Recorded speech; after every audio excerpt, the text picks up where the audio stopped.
2, put it over that backer on his face. Spin it. That's better. Make sure always finish that thing. David Yost always knew he wanted to be a coach, but his path proved unconventional. He studied early elementary education at Kent State and was working as a substitute kindergarten teacher in 1992 when he got his first full-time coaching opportunity at Tiffin University in Ohio.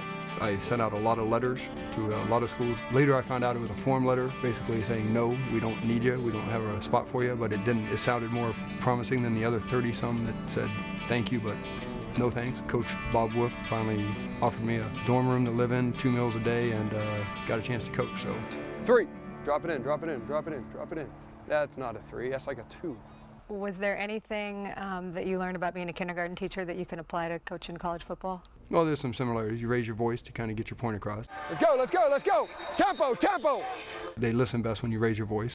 Keep the front foot locked, keep the front foot locked, keep the front foot locked. You keep it as simple as possible, and I mean, you coach it from the ground floor up. I mean, don't expect them to know anything until I've taught it to them. Every play, just stack good plays together. If it's a bad play, we don't stack it on the good play. We forget about it and move on.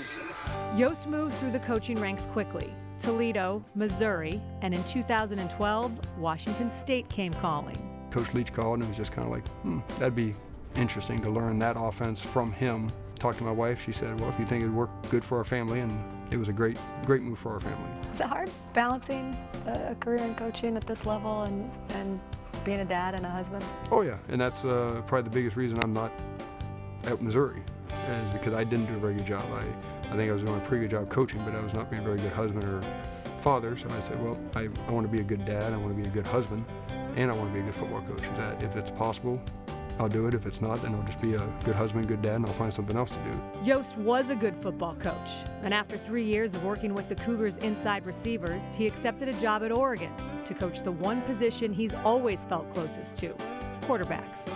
Higher release, more velocity. That's real close to where we're looking for. For his quarterbacks, Yost has a simple philosophy. Find the easiest completion.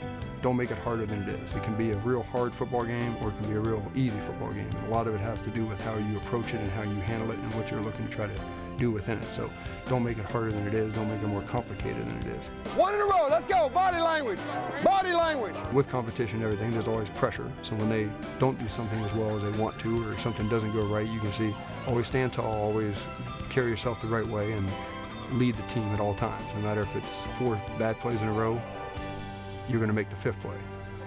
3, drop it in, drop it in, drop it in. That's a good 3. But beyond his coaching abilities, Yost is probably best known for one thing.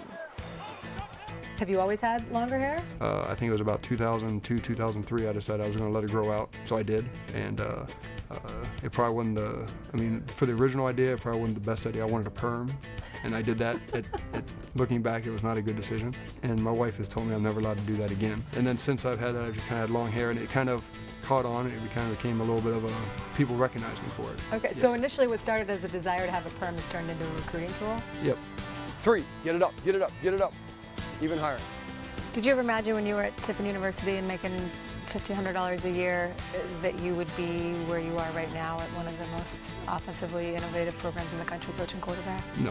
I've been tremendously lucky, and I've been around good people, and I've just been at the right spot at the right time and done some good things, enough to kind of stay ahead of the posse and the whole thing. Flatter. I want it close to the bar as possible. As close to the bar as possible in his face. You got to put some zip on it.